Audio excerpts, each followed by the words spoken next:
નમસ્કાર, હું છું માર્ગી. આપની સાથે હેડલાઇન્સમાં જોઈએ કેટલાક મહત્વના સમાચાર. દિલ્હીના એલજી વિનયકુમાર સક્સેનાએ આપ પર ગંભીર આરોપ લગાવ્યા છે. તેમણે કહ્યું છે કે આપ જનતામાં ભ્રમ ફેલાવી રહી છે. કેજરીવાલના જેલમાં રહેવાથી સરકારી યોજનાઓને અસર નહીં થાય. સરકારી યોજનાઓનું ભંડોળ બજેટ દ્વારા આપવામાં આવે છે અને ફ્રી સબસિડી પર કોઈ અસર નહીં થાય. દિલ્હીના લોકોએ અફવાઓ પર ધ્યાન ન આપવું જોઈએ. એલજીનું આ નિવેદન દિલ્હીમાં રાષ્ટ્રપતિ શાસન લાગુ કરવાની ચર્ચા વચ્ચે આવ્યું છે. જામનગરમાં ગુજરાતના એન્ટી કરપ્શન બ્યુરોએ આજે પોલીસ હેડક્વાર્ટર ખાતે તૈનાત એક હેડ કોન્સ્ટેબલને 15,000 રૂપિયાની લાંચ લેવાના આરોપમાં પકડી પાડ્યો હતો. મળતી માહિતી મુજબ શહેરના પોલીસ હેડક્વાર્ટરમાં હેડ કોન્સ્ટેબલ તરીકે ફરજ બજાવતા આરોપી બાદલભાઈ ચોટલિયા લાંચ લેતા ઝડપાયા છે. જોકે ફરિયાદી લાંચ આપવા તૈયાર ન થતા કાંડ સામે આવ્યો હતો. ફરિયાદીએ એસીબીનો સંપર્ક કર્યો અને લાંચ લેતા બાદલભાઈ રંગે હાથે ઝડપાયા છે. અમેરિકાની તપાસ એજન્સી એફબીઆઈએ ટોપ 10 મોસ્ટ વોન્ટેડની યાદી જાહેર કરી છે. તેમાં ભદ્રેશ કુમાર પટેલ નામનો ગુજરાતી નાગરિક પણ સામેલ છે. એફબીઆઈએ અમદાવાદના રહેવાસી ભદ્રેશ પર $2,50,000 ઇનામ રાખ્યું છે. તમને જણાવી દઈએ કે ભદ્રેશ કુમાર પટેલ 2015થી ફરાર છે. તેમણે મેરીલેન્ડ રાજ્યના હનોવરમાં ડંકિન ડોનટ્સ કોફી શોપમાં કથિત રીતે તેમની પત્ની પલકની છરી વડે હત્યા કરી હતી. રિતિક રોશન તેની આવનારી ફિલ્મ વોર 2ના શૂટિંગમાં વ્યસ્ત છે. હાલમાં જ જુનિયર એનટીઆર ફિલ્મની સાથે જોડાયો છે. આ ફિલ્મમાં એરક્રાફ્ટ એક્શન સિક્વન્સ જોવા મળશે, જ્યાં રિતિક રોશન અને એનટીઆર આમને સામને થશે. આદિત્ય ચોપરા અને અયાન મુખર્જીએ આ ફિલ્મ માટે વિશ્વભરના 11 સ્ટન્ટ કોઓર્ડિનેટર્સને પોતાની સાથે સાંકળી રાખ્યા છે. કહેવાય રહ્યું છે કે આ ફિલ્મ દર્શકોને ભરપૂર મનોરંજન આપશે. સામાન્ય રીતે લોકોમાં એવી માન્યતા છે કે રાતે કેરી ખાવાથી વજન વધે છે, પરંતુ કેરી ખાવાનો સમય તમારા વજન પર અસર નથી કરતો. કેરી ફેટ ફ્રી, સોડિયમ ફ્રી અને કોલેસ્ટ્રોલ ફ્રી છે. કેરી ખાવાથી વજન વધતું નથી. તેને યોગ્ય માત્રામાં ખાવી જોઈએ. તે વજન ઘટાડવા પણ ખાઈ શકાય છે. કેરીની છાલ ઝેરી હોતી નથી. તેમાં ઘણા પોષક તત્વો હોય છે. તેનું સલામત રીતે સેવન કરી શકાય છે. કેરીની ઘણી જાતો છે અને દરેક કેરીનો સ્વાદ જુદો જુદો હોય છે. જો તમે કાચી ડુંગળી જમવાની સાથે ખાશો તો તમે ઘણી ખતરનાક બીમારીઓથી દૂર રહી શકશો, કારણ કે કાચી ડુંગળીમાં ઘણા ઔષધીય ગુણો જોવા મળે છે. તેમાં વિટામિન સી, પ્રોટીન, પોટેશિયમ ભરપૂર માત્રામાં હોય છે. તેનાથી ચામડીના રોગો, high blood sugar, heart attack અને કેન્સર જેવા જીવલેણ રોગોથી પણ બચી શકાય છે. આ સિવાય કાચી ડુંગળી આંખો માટે પણ ફાયદાકારક માનવામાં આવે છે. વાયુસેનાની તાકાત વધારવા સંરક્ષણ મંત્રાલયે 97 તેજસ ફાઇટર એરક્રાફ્ટના કાફલાને વાયુસેનામાં સામેલ કરવાનો નિર્ણય લીધો છે. સંરક્ષણ મંત્રાલયે હિન્દુસ્તાન એરોનોટિક્સ લિમિટેડને ટેન્ડર જારી કર્યું છે. 4 મહિના પહેલા ડિફેન્સ એક્વિઝિશન કાઉન્સિલની બેઠકમાં તેજસ MK-1A ફાઇટર એરક્રાફ્ટની જરૂરિયાતોને ધ્યાનમાં રાખીને આ ટેન્ડર જારી કરાયું હતું. આપને જણાવી દઈએ કે આ ટેન્ડરની કિંમત લગભગ 67,000 કરોડ રૂપિયા હોવાનું કહેવાઈ રહ્યું છે. અમેરિકન ગુપ્તચર એજન્સીએ દાવો કર્યો છે કે ઈરાન ટૂંક સમયમાં ઇઝરાયલ પર મોટો હુમલો કરી શકે છે. વધુ એક યુદ્ધ ફાટી નીકળે તેવી શક્યતા છે. એક રિપોર્ટ અનુસાર ઈરાન ડ્રોન, ક્રૂઝ મિસાઇલ, અન્ય સૈન્ય હથિયારો સરહદ પર લઈ જઈ રહ્યું છે. આવી સ્થિતિમાં અમેરિકાએ મધ્ય પૂર્વમાં વધારાના સૈનિકો મોકલ્યા છે.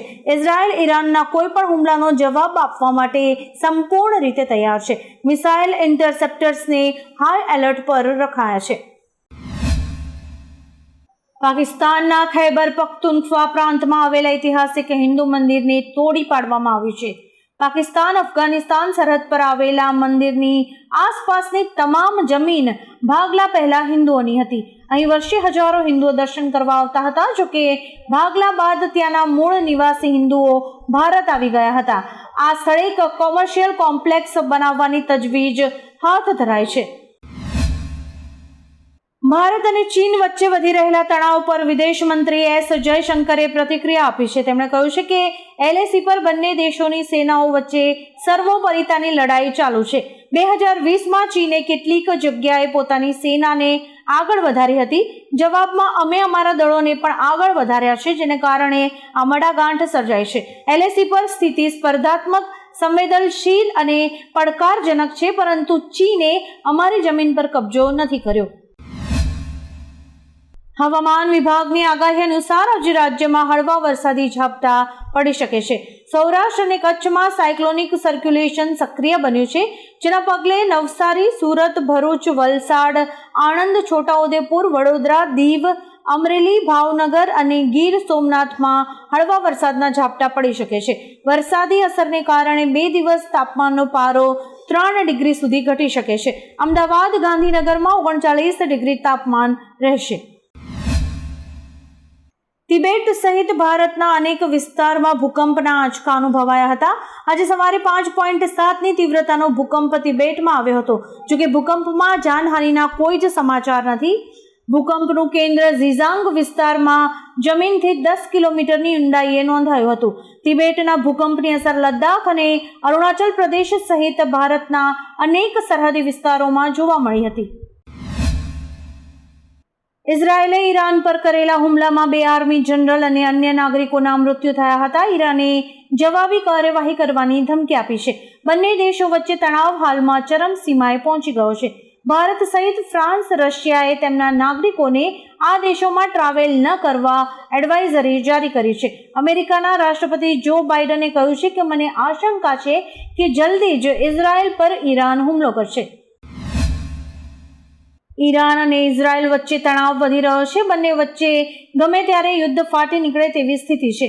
તેની અસર ફ્લાઇટ ઓપરેશન ઉપર પણ દેખાવા લાગી છે. તણાવ વચ્ચે એર ઇન્ડિયાએ ઈરાનના એરસ્પેસથી ફ્લાઇટ ઓપરેશન બંધ કર્યું છે. આનો અર્થ એ થયો કે યુરોપ જતી એર ઇન્ડિયાની ફ્લાઇટ્સ ઈરાની એરસ્પેસને બદલે લાંબા રૂટ દ્વારા તેમના ગંતવ્ય સ્થાને પહોંચી રહી છે. ઓસ્ટ્રેલિયાના સિડનીમાં એક શોપિંગ મોલમાં છરાબાજીની ઘટના બની હતી, જેમાં 4 લોકોના મોત નીપજ્યા છે.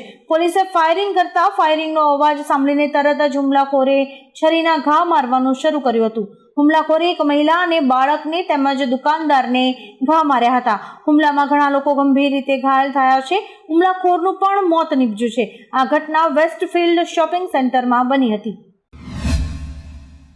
છત્તીસગઢમાં રાહુલ ગાંધીએ બસ્તરમાં એક જાહેર સભાને સંબોધતા કહ્યું કે ભારતના તમામ બેરોજગાર યુવાનોને સરકાર એ અધિકાર આપશે કે 1 વર્ષ સુધીમાં ખાનગી કંપનીમાં, PSUSમાં, સરકારી કાર્યાલયોમાં કામ કરવાનો અધિકાર અપાશે. આ નોકરીમાં તેમને તાલીમ અપાશે અને 1 વર્ષમાં તેમના બેંક ખાતામાં 1 લાખ રૂપિયા મળશે.